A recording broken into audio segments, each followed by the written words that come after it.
found myself a little untethered, and I decided to pose a little problem to myself, a movement problem, which kind of was like a math problem.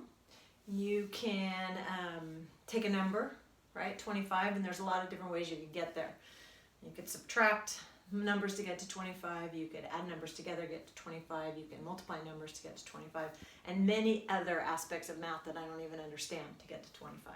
So when I say problem, it's not a problem like I have a problem in my body. Maybe we should call it a math puzzle, a movement puzzle, or maybe we should just call it a movement solution, or maybe we could just call it movement play. So what I decided to do was start in sort of a side plank activity here, and then just play with how many different ways I could get up from that side plank. So the solutions are varied, and the solutions use less body parts and more body parts. So your work is to take a side plank and make sure you do both sides, and just play with how would you get up from it. And play with that every day for a week or 10 days. When we develop our motor patterns, our movement patterns, we develop those from the time we first come out of the womb, probably in the womb we could argue. When we come out of the womb and we start to associate with the environmental aspects of movement, and how we move through space, or how we lift our head up, or how we reach for something, or how we finally get up onto our feet. There are tons and tons and tons of different ways that we start to move to do those things we are compelled to do, like crawling, walking, running, reaching, getting our eyes on the horizon.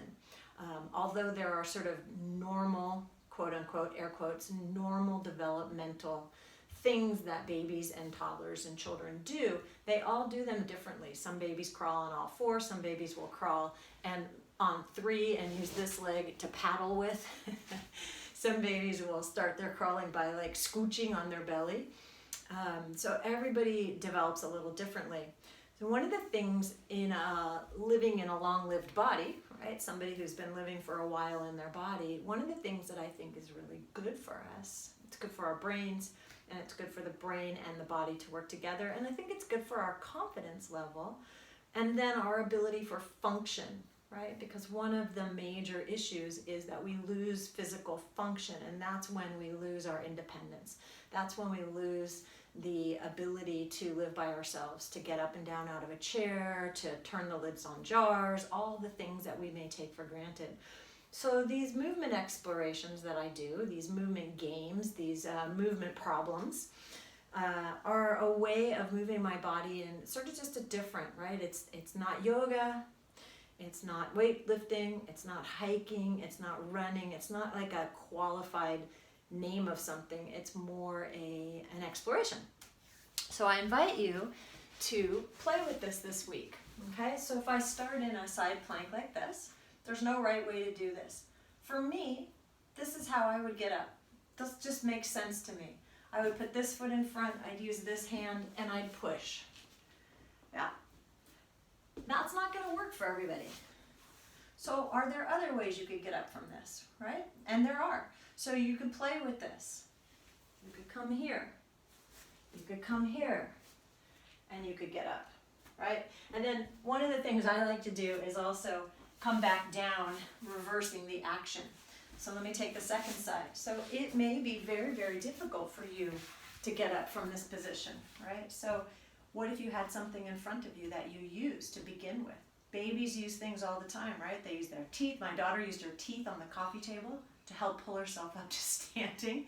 So if I used this and I rolled and I used the back foot and I stood up, right? So how do I get back down? I would curl my toes, use the arm and the block to help me get back up.